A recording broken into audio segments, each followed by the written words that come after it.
पालकमंत्री गिरीश महाजन साहेब आपल्यासोबत आहेत. जाणून घेऊया ज्या प्रकारे आता सिंहस्थ कुंभ हे नाशिकला होणार आहे आणि नाशिकला होणार असून ज्या प्रकारे त्या ठिकाणी जी गोदावरी नदी आहे या नदीला मध्ये मोठ्या संख्येने स्नान करण्यासाठी संपूर्ण देशातून मोठ्या प्रमाणात भक्त येणार आहे. सर काय म्हणणार सर सर सिंहस्थ कुंभ संदर्भात आपण काय काय तिथं म्हणजे व्यवस्था करत आहे?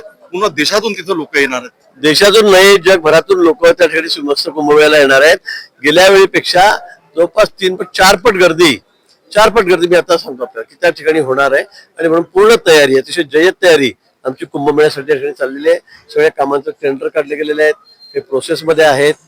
सगळ्या प्रकारची मग कुठे ब्रिज असतील, कुठे रस्ते असतील, कुठे लाईट व्यवस्था असेल, ड्रेनेजची व्यवस्था असेल, एसटीपी प्लॅन असेल, सगळे टेंडर झालेले आहेत आणि त्यांची कामं अतिशय वेगाने सुरू आहे. नद्या प्रदूषण मुक्त व्हावे म्हणून आपले काय प्रयत्न आहेत? नदी प्रदूषण मुक्त व्हावे म्हणून त्यासाठी आम्ही आता एसटीपी प्लॅन 2000 कोटी रुपयाचा सिवरेज ट्रीटमेंट प्लॅन आम्ही त्या ठिकाणी सुरू केलेला आहे. त्या संदर्भात 1-1.5 झाडं काढली गेली, तेव्हा पुन्हा आंदोलक त्या ठिकाणी आले, त्यांनी ती झाडं का तोडली. पण मला वाटतं आपल्याला गोदावरी स्वच्छ करायची आहे की नाही, त्याचं वेगळं महत्व आहे गोदावरीचं. आणि तिथे आम्ही सगळ्या गावातलं शहरातलं सगळं मैला सोडतोय, सांडपाणी सोडतोय, मुताऱ्या सोडतोय.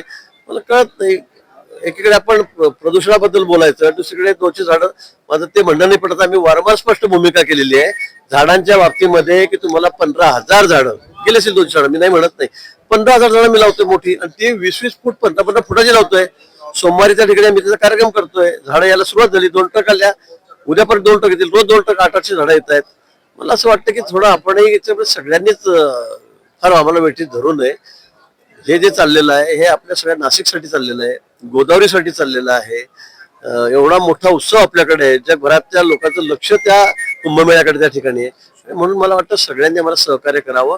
आमची भूमिका आहे, जर आम्ही 300 झाडं तोडू तर आम्ही सांगितलं इकडचे एक साधुगाराम तपोवनातले की 2-4 झाडं खराब जरी झाले, आम्हाला रिप्लॅन केल्यावर ते मेलेत, तर त्या बदल्यामध्ये समजा 500-600 झाडं गेली, त्या बदल्यामध्ये आम्ही 15,000, तुम्ही अजून आम्हाला जागा राखवा, अजून आम्ही 10,000 झाडं, 25,000 झाडं जावे, ही आमची भूमिका आहे.